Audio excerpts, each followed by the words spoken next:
tinha uma vasta experiência com Deus. Desde a sua adolescência, Davi, chamado por Deus, escolhido pelo Senhor para ser não somente o rei de Israel, mas aquele que seria reconhecido em toda a história do povo de Israel como o melhor rei que governou aquele povo. Davi recebeu de Deus graça, não somente como poeta, como cantor, mas como um profeta.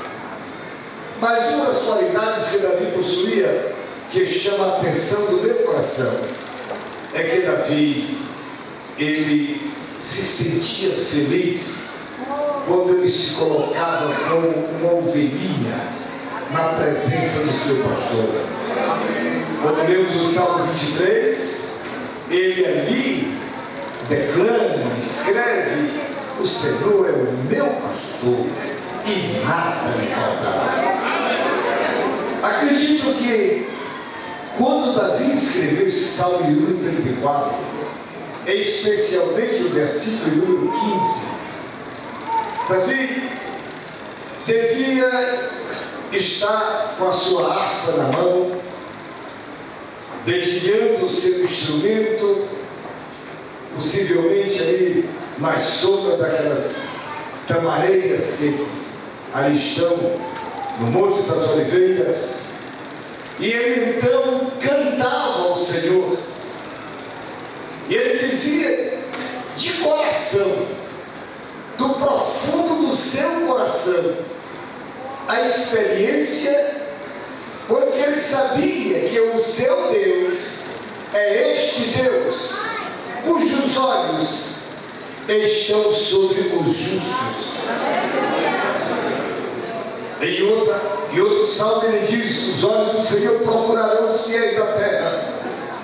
Mas, minhas irmãs, esta experiência de Davi, ela tem se estendido até os nossos dias.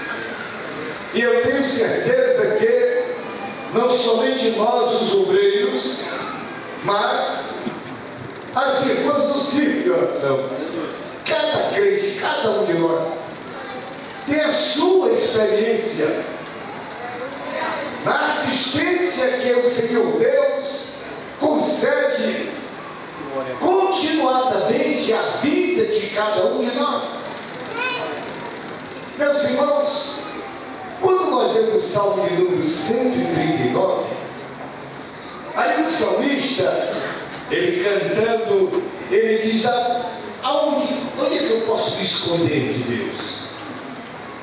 Para onde eu fugirei? Se eu subir as maiores alturas, lá os olhos de Deus me veem. Se eu descer as maiores profundidades da terra, lá o Senhor também me vê. Se eu for lá nos mares, Ele me vê. Até nas trevas, diz o salmista, que para Deus as trevas e a luz é a mesma coisa. Ele é o autor de tudo. Mas, meus irmãos, o importante é nós sabermos que temos este Deus, que não se esquece da vida de cada um de nós. E seria muito importante que cada um de nós observasse e guardasse isso no coração. Jesus, lá nos céus, está com os seus olhos acompanhando a vida de cada um de nós. Aleluia.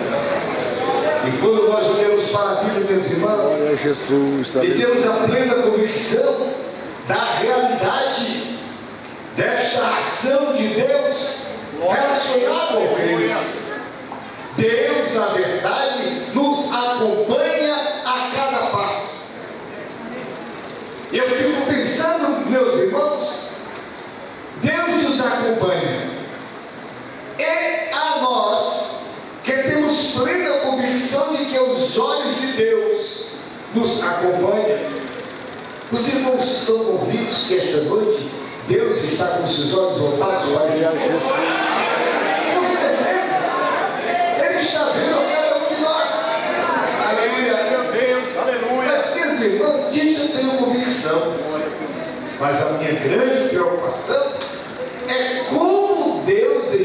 nos vendo dos mais altos dos céus. Eu sei que Ele nos vê, mas como Ele nos vê? Lá no livro de Cantares de Salomão, o Senhor Deus, através da palavra do sábio Salomão, o Senhor diz: olha, mostra-me a tua face. Deus, meus queridos irmãos, tem prazer.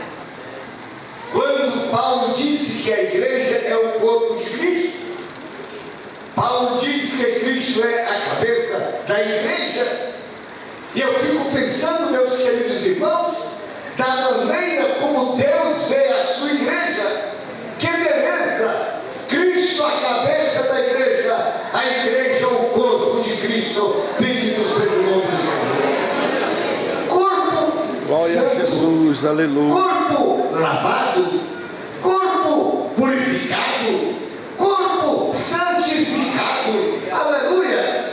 Porque na verdade jamais Jesus seria cabeça de um corpo que não possua essas qualidades que são, e minhas irmãs, olha, não tem uma delas pode faltar na vida do crente.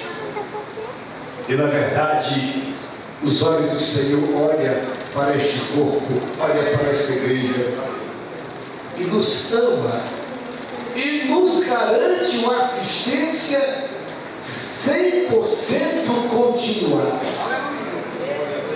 Quando nós olhamos para a palavra de Deus, lá no Velho Testamento nós temos tantos exemplos.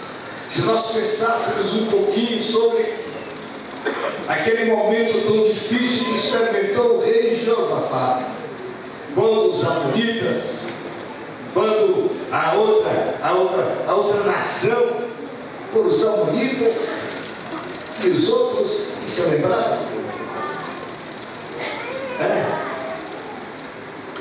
Amonitas e os...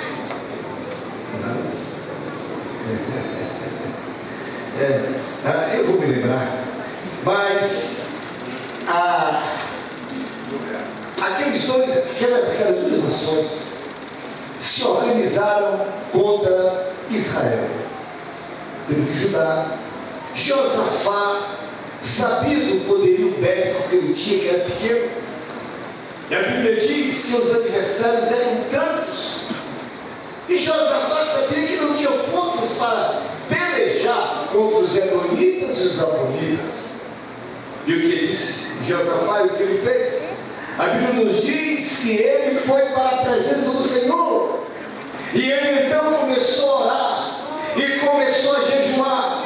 Convocou o povo para a oração e para o jejum. Irmãos, o nosso Deus é um Deus que, quando o crente clama, Ele está sempre com seus ouvidos abertos para ouvir a nossa oração.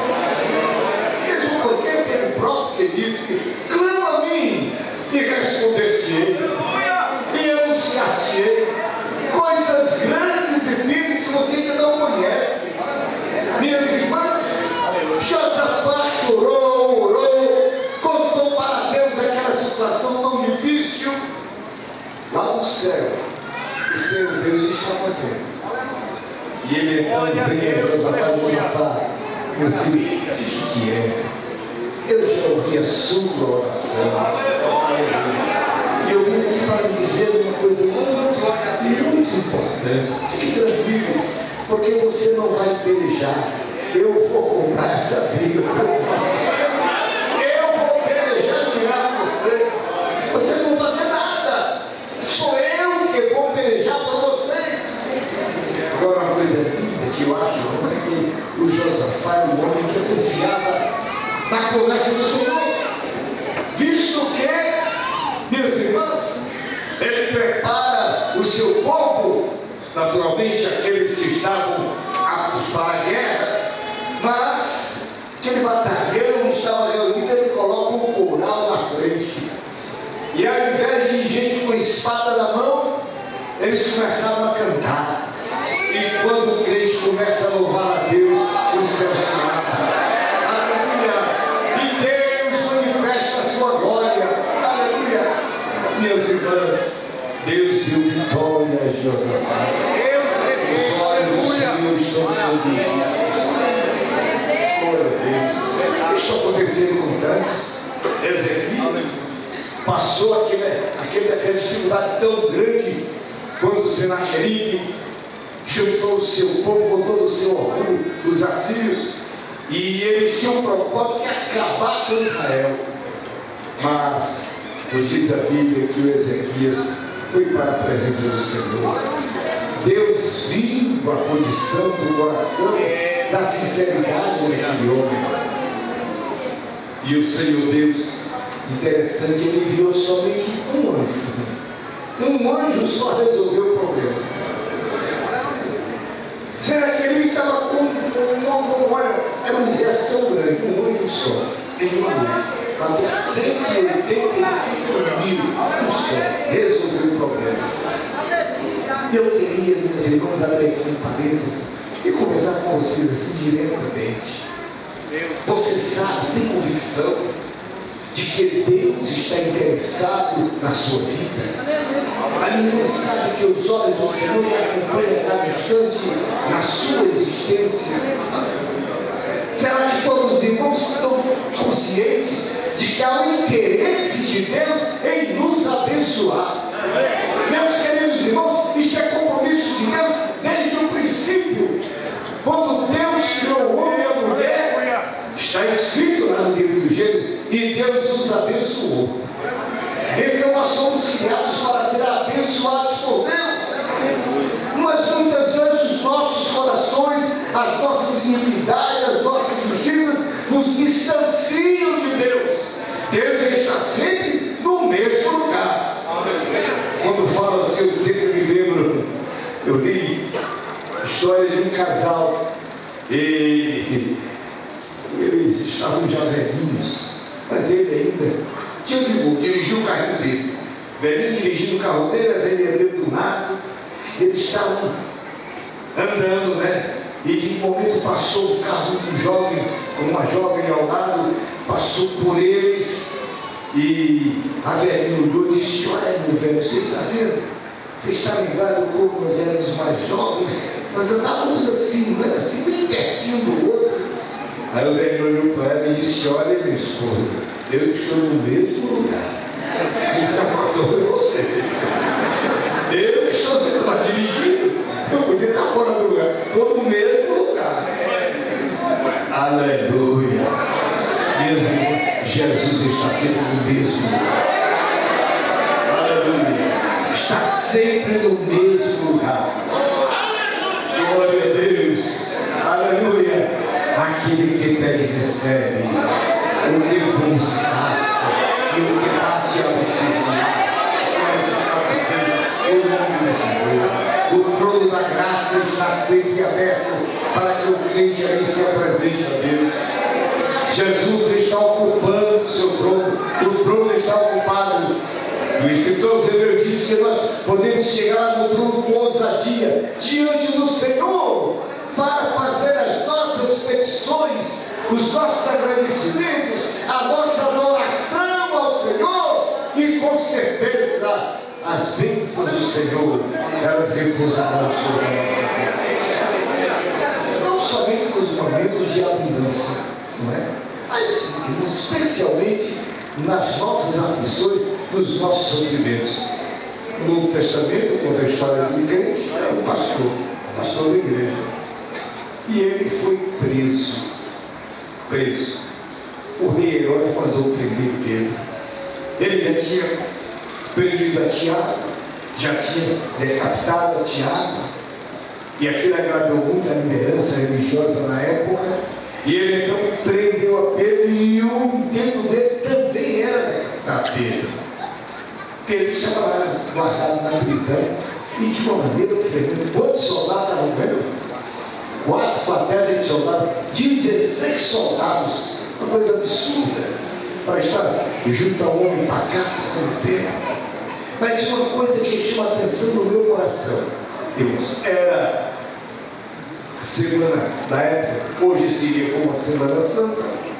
O rei disse: não podemos matá-lo nessa semana, mas findando a semana, irmãos, Aí Lucas registra lá no livro de Atos dos Apóstolos, Pedro estava preso e diz Lucas, e a igreja fazia constante oração por Deus. As irmãs já pensaram, digamos aqui, pastor estava preso e vocês orando, Jesus, libertem com Pedro. Jesus, libertem com Pedro. Minhas irmãs, aleluia. A Bíblia diz no Salmo 141 que as nossas orações, elas sobem como um incenso na presença de Deus. Deus, o Senhor, estava vendo e ouvindo o clamor daquela igreja. Mas há uma particularidade que chama a atenção do meu coração. Acredito que o Herodes não dormia, não conciliava o sono com a maldade do coração dele. Mas Pedro estava dormindo na cadeira. Tranquilo. Imagina, como é que você pode entender isso? O camarada está preso no corredor da morte. Porque o corredor da morte era. E ali, o plano era matado, e ele estava tranquilo, dormindo a todo som. Mas sabe por quê? É porque um dia Jesus disse: Pedro, quando você ficar velho, ele não estava velho, outros irão te cingir, irão te levar onde você nem desejava ir. Pedro tinha certeza, ele disse: eu não estou velho. Se eu não estou velho, e Jesus disse que eu vou ficar velho, eu não vou ser morto agora. Há uma promessa de Deus sobre a minha vida.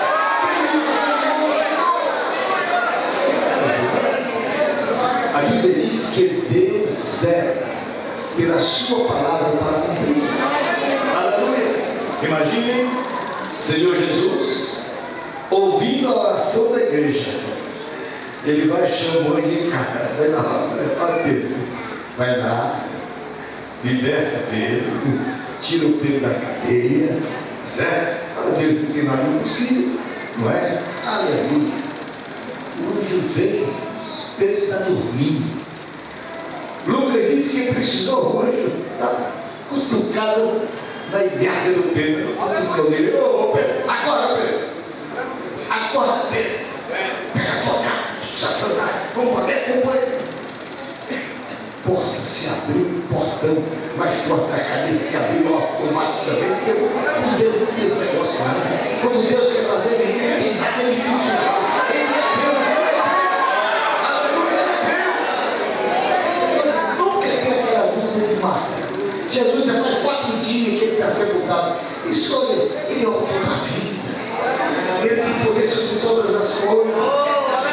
Eu falei: pastor Marquinhos, eu tenho uma causa da justiça e já alguém já deu lá uma sentença contra. Mas minha irmã, se tua causa é justa, os olhos do Senhor estão. Com certeza, Deus vai mudar tudo. Ele tem poder para tudo perfeitamente. Aleluia.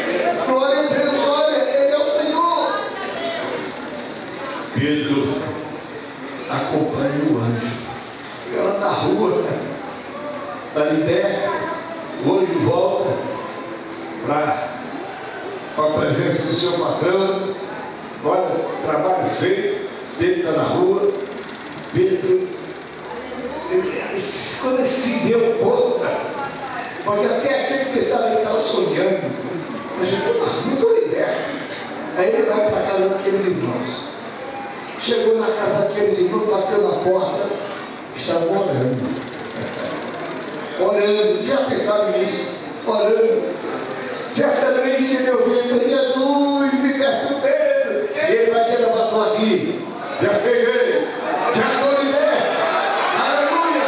Deus já ouviu, os olhos dele acompanharam a minha vida e a você. Eu já estou com a bênção na mão. O milagre já aconteceu. Sim, Senhor. Bendito seja o nome de Jesus. Aleluia. Meus queridos irmãos, os olhos do Senhor acompanham os justos, os fiéis na terra. Deus nunca irá se esquecer de você. Em nenhuma circunstância. Não. Quando nós temos a última epístola que Paulo escreveu a Timóteo, Aliás, a segunda epístola, especialmente o último capítulo 4, ali é um capítulo assim meio melancólico, né? O velho Paulo está dizendo: olha, todos me abandonaram, mas Jesus me assistiu.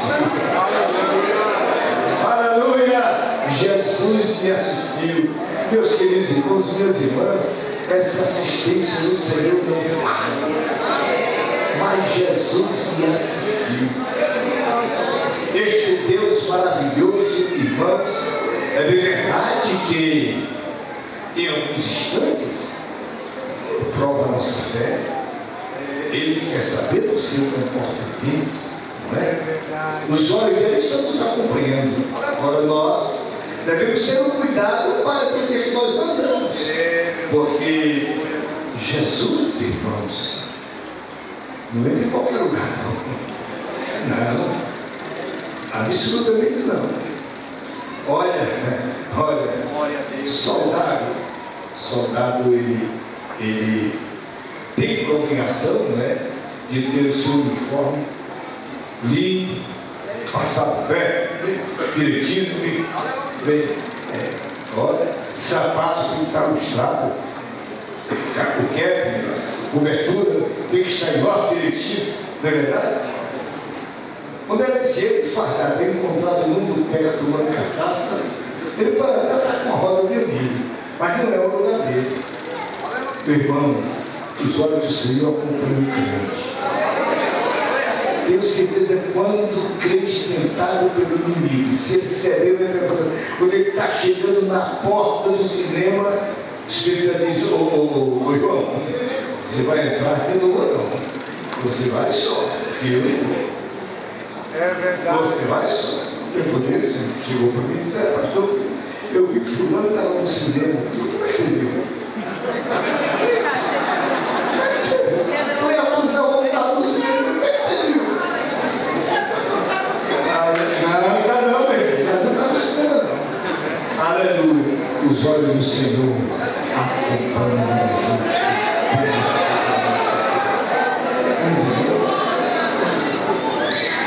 A nossa vida diante de Deus tem um valor tão grande.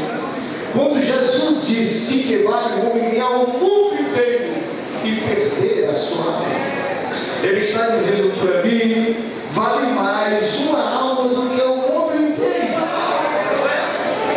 Vocês certamente já leram a história de um rei. Ele estava doente. E o Senhor mandou um profeta na casa dele, chegou lá e disse: oh, majestade, o Senhor mandou dizer que se coloque a sua casa em ordem, que você vai morrer. Lembra o nome dele? Olha, diz aqui.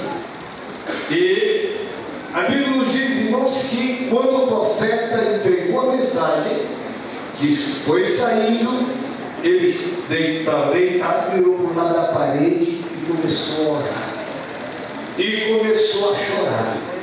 Mas aquele homem, com sua vida diante de Deus, limpa, e ele: Senhor, tu sabes como eu tenho andado, o Senhor conhece a minha vida, Senhor. E ele começou a fazer aquela oração tão lamuriosa e pediu ao Senhor. Aí o Senhor, irmãos, olhou para o seu servo orando e chorando.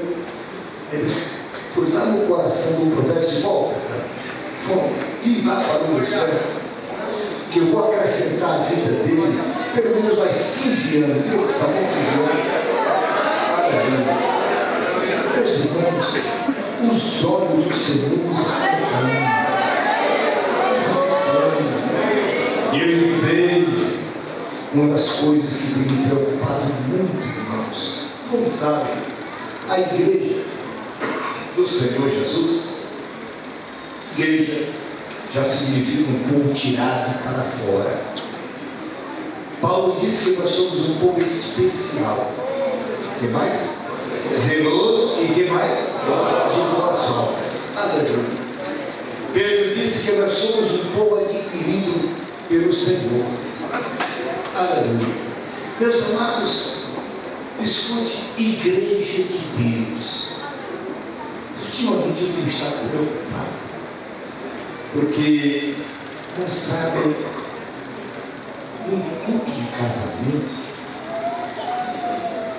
irmãos, eu tenho coragem de Jesus, não venho buscar a igreja quando a igreja estiver reunida no culto de casamento, não. Senão vai ser bem difícil o negócio. Não é brincadeira. Meus irmãos, os olhos do Senhor estão sobre o justo. Pastor, não. Você não serve, pastor. Você serve ao Senhor. Aleluia. Serve ao Senhor perfeitamente. Aleluia. E que coisa. Que coisa. Quando, lá no livro de Cantares, o Senhor diz, olha, mostra-lhe a tua face. Eu começo a pensar, qual é a face que nós apresentamos ao Senhor? O homem tem que ser sincero, quando falo o homem e a mulher, sincero, caráter sincero, vida santificada no altar, não é? Não pode ter duas caras. Não que ele fala em pé, não sustenta sentado, porque é negócio, ou que fala sentado, não sustenta em pé, é um negócio assim. Mas olha, na igreja tem um comportamento e uma aparência, lá fora, aleluia. Nós temos um dos nossos pastores, ele nos contou que essa irmã congregou conosco em 1900, muitos anos, quando eu dirigia a congregação da Vila Espanhola. E uma jovem, na época, cantava no coral, casou, filhos. E ela mudou, foi congregar lá onde estava, vou dizer, o bairro, o pastor estava lá, levou o cartão de membro. Cartão de membro. Há uns anos atrás, o pastor pegou o cartão, olhou para o cartão e ligou para ela. Mas é a senhora? Mas não. Aqui a senhora tinha um cabelo bonito, grande. Está com o cabelo aqui no pequinho da orelha. O que aconteceu? A senhora não usava brinco agora? Aqui na fotografia não tem brinco não. A senhora não usava pintura também, não. A senhora está toda produzida. Não é a mesma cara, não. Meus irmãos, os olhos do Senhor, Ele nos vê no templo, nos vê lá em casa, junto com a família, lá junto com o seu esposo, o esposo junto com a senhora.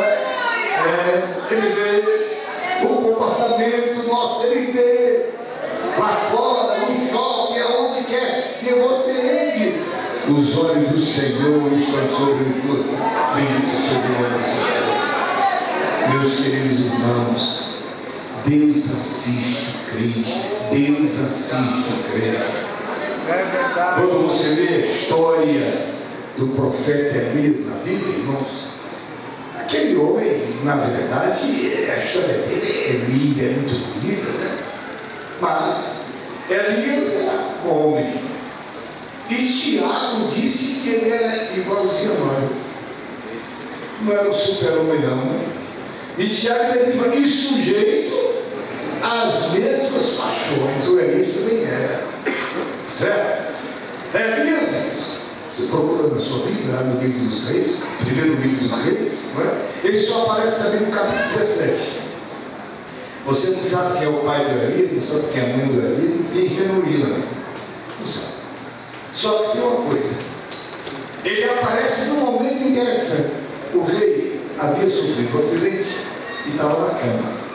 Chamou lá uns serviçais dele, diz, vai ali na cidade, vai em Ecrón, vai lá ter um Deus por um Baal-zebub, vai lá, pergunta a ele, se dessa cama que eu subi, eu vou sarar, eu vou morrer, como é que é?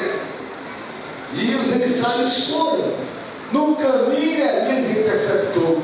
E disse, deixa eu dar de volta, fala para o rei, para o nome do rei, totalmente cansado, para o nome do rei, né? Como é que é o nome?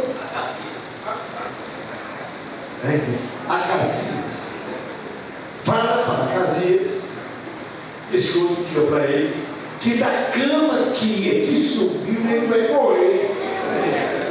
E eles voltaram.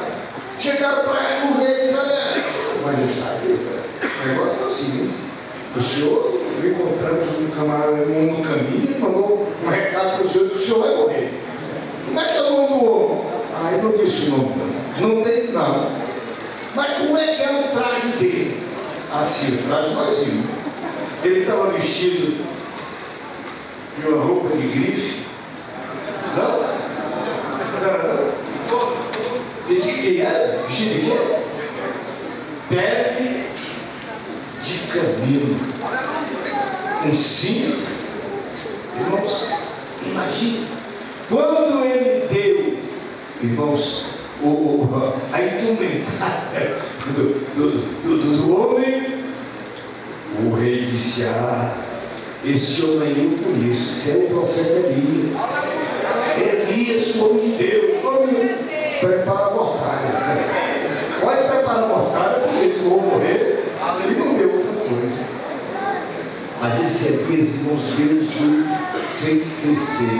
Os olhos do Senhor estão sobre ele. Vocês já pensaram em um homem aqui na terra, com a autoridade de Deus, chegar diante do rei e dizer: olha, eu vim aqui, ô rei Acabe, para dizer para o senhor e para sua esposa Jezabel que Deus está fechando o céu e não vai mais chover. Certo? Só vai chover agora quando eu orar de novo. Vai embora. Pensando, o que é que Acabe e Jezabel, quando ele sai, qual foi o pensamento? Esse maluco que veio dessa história aqui, ela dizia: o que é isso? Primeira semana não choveu, segunda, um mês, um ano, 2 anos, 3 anos. Aí começaram a procurar o homem. Procura o homem. Procura esse homem. Irmãos, Elias se apresenta a Acabe. E ali, irmãos, Deus lhe dá uma autoridade tremenda. Ele ora, Deus manda uma verdadeira tempestade no céu. Chuva abundante em resposta à oração de Elias. Elias foi, irmão, desafiado. Ele ora, Deus manda fogo do céu. Elias foi usado por Deus, mas de repente, para provar que Elias era homem, a dona Jezabel mandou um recado para ele: olha, ele matou os profetas de Baal, aquela gente que comeu mensalão na mesa. A Bíblia diz: comia na mesa dela, no mensalão, comia na mesa dela. Os profetas dela. Olha, o irmão Elias levou lá do rio Quizon e mandou matar todo. E era muita gente, né? 450 com mais 400. 850 profetas. Matou aquela gente todinha. Aí a Jezabel mandou um recado para ele, diga para ele que amanhã ele está sendo falando também. Vai morrer. Olha, irmãos, um homem que faz cair fogo do céu, um homem que faz chover, um homem com autoridade, um recado da mulher, o homem se apavorou. Que coisa! A Bíblia nos diz que ele foi para o deserto. Foi lá para o deserto, irmãos. Coitado do Elias. Mas é interessante. Os olhos do Senhor estavam acompanhando Elias.